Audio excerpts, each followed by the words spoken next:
The timing is great for those of you that have been looking to get into the budget side of digital night vision bino setups because the NVG30 has set the new bar of performance for digital night vision. And due to their compact form factor and ease of adaptability, they're an ideal convenient unit to combine into a bino setup. There are very few digital units that can be head mounted, let alone bridged, and the performance of the NVG30 is exceptional, and they have a nice wide field of view, an ultra crisp high def OLED display with video recording capability, digital zoom, built-in IR illuminators, and even their performance without any supplemental IR lighting has come a long way. And these units come in at a fraction of the cost of analog night vision. There's more info about how the performance of the NVG30 compares to a Gen 2 white phosphor PVS14 in another video on the channel, which I'll drop down in the description below. If you don't see yourself spending many thousands of dollars on an analog setup, or you need something to tide you over in the meantime, then the setup we're going to be looking at today will definitely be intriguing, and I think it's going to be the best option for those of you looking to put together a highly capable and affordable night vision setup. What we have here are two NVG30s combined together on a bridge, and this combination will set you back somewhere between $1,000 to $1,100 depending on which mount you get, either the Wild Game Plus Bino Bridge or the Wilcox L4G24 NVG mount with the dual unit bridge mount. For full disclosure, I do sell the NVG30 and these two mounts on my website, but a lot of people have been asking for more info about this setup, and for those of you that are interested, you can save 10% with the coupon code US10. The Wild Game Plus bridge is relatively simple, and it's very easy to adjust the spacing between the devices, but it's not going to be quite as durable or adjustable compared to the Wilcox setup, which is a lot more robust, and this one also gives you the option to swing one unit up and out of the way, which is pretty nice. The Wild Game Plus mount comes with these tripod hole adapters which screw right into the mount, and the assembly is pretty straightforward. With the Wilcox bridge, you will need to attach the included dovetail mounts to the NVG30, and then you can easily pop these on and off the bridge. Either way you go, the device controls are easy to access and batteries are easy to swap in and out. You could also think about storing some additional batteries on the back of your helmet to act as a counterweight, or even running a power bank from the back to power the NVG30s. At the moment, this is mounted on one of our bump helmets with a fast mount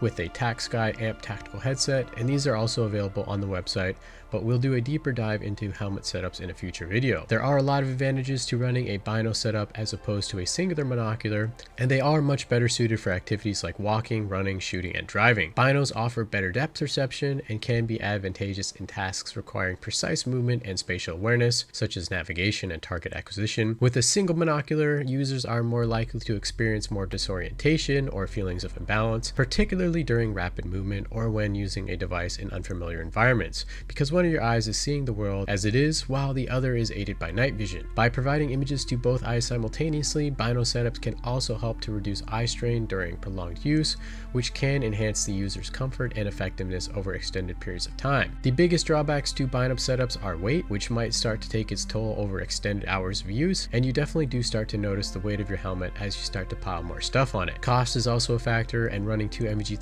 will cost a little more than twice as much as running a single unit, but they are still much less compared to a single analog tube setup, and staring through a single NVG30 will still provide a huge advantage in observation and detection compared to the naked eye. Investing in a bino setup like this opens up a gateway into the world of enjoyable and highly capable digital night vision without breaking the bank. While the NVG30 may not boast the performance of an analog PVS14 setup, they are getting close, and it still provides a significant improvement in low light visibility and serve as a practical and affordable solution to see well in the dark. There is no question that the performance of digital has come a long way, and its price definitely makes it a very attractive alternative to analog. Again, there's another video going way more in depth into this topic where we go over all the different comparison points I could think of. Alright, so this wraps up today's video. Thank you very much for watching, and let us know your thoughts on this setup down in the comments. And again, if you want to learn more about this setup, you can check out the link down in the description below.